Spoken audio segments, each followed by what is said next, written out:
Ako si Glyza Esteban, 40 years old, nakatira sa Imus, Cavite. 2008, nagsimula na akong mag-call center.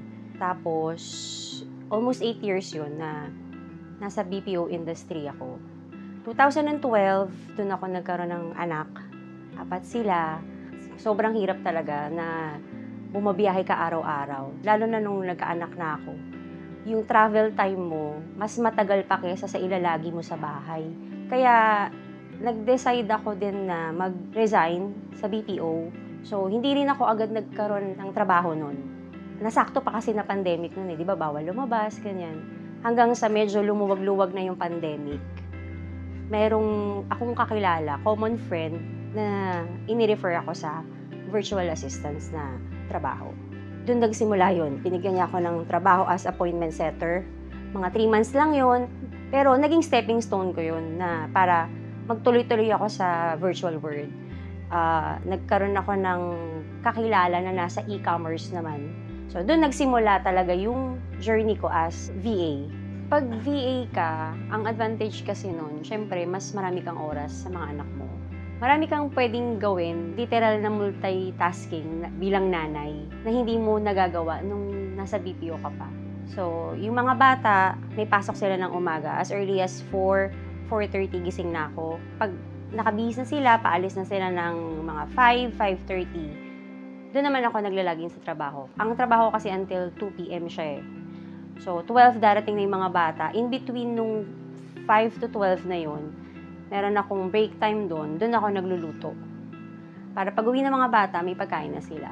Tapos after ng work, 2 p.m., gagawin ko naman yung iba kong mga errands sa bahay.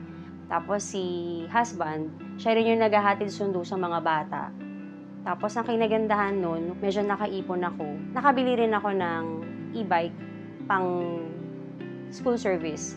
Ayun, bali, nung napansin ko na may kakaiba na sa katawan ko, kasi may skin asthma ako. Ngayon, pagka namumula siya, hindi na ako uminom ng gamot kasi kusa na rin naman siyang nawawala. Nasanay na ako ng ganun. Kaya lang yung may isang pagkakataon, hindi talaga siya nawawala, namamaga na yung mukha ko. So, hindi na siya normal. Napansin ko din na nagkakaroon na ako ng mga bald spots sa ulo, na lalagas na yung mga buhok ko. As in, kalbo na yung ibang parts ng ulo ko. Nagpa-check up ako nung time na yon. Tapos, sa allergologist, ang initial finding nila ay is lupus. Wala naman akong idea kung ano yung lupus. Hindi ko siya pinansin. Hanggang sa nararamdaman ko na nag-aano na yung mga muscles ko. Madalas nang sumakit yung katawan ko. Yan, madali na akong mapagod. Tapos kapag yun, na-expose ako sa araw, yung mukha ko talaga parang nagsa-sunburn na. Yung as in, parang nagva-violet na yung kulay niya. Talagang hindi na siya normal. So, doon na ako nag-decide na magpa-laboratory. Tapos yun, tumawag ako sa DG Clinic to confirm sa doktor. Pero hindi niya rin kinonfirm kasi hindi naman siya rheumatologist. Kailangan kasi rheumatologist ang mag-confirm. Pero sabi niya, based dun nga sa result, mataas yung result. Tapos sabi niya nga, most probably, positive nga siya for lupus. Pero nung pumunta na ako sa rheumatologist, paniliwanag naman niya na hindi ka kailangan ma-burden na parang may lupus ka, mamamatay ka na. Hindi naman. Although autoimmune siya, technically wala siyang gamot. Lifetime maintenance na siya. Pero, nape-prevent naman yung mga complications kung susunod ka lang dun sa maintenance mo.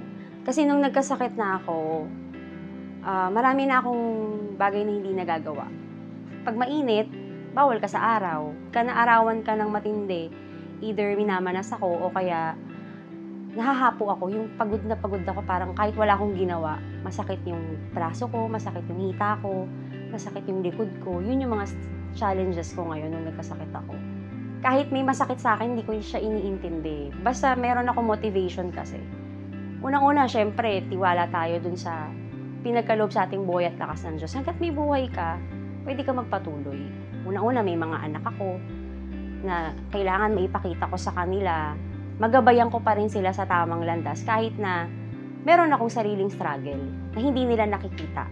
Pero dahil may support system ako, nandiyan yung parents ko, yung mga kaibigan ko, yung asawa ko, hindi siya mahirap.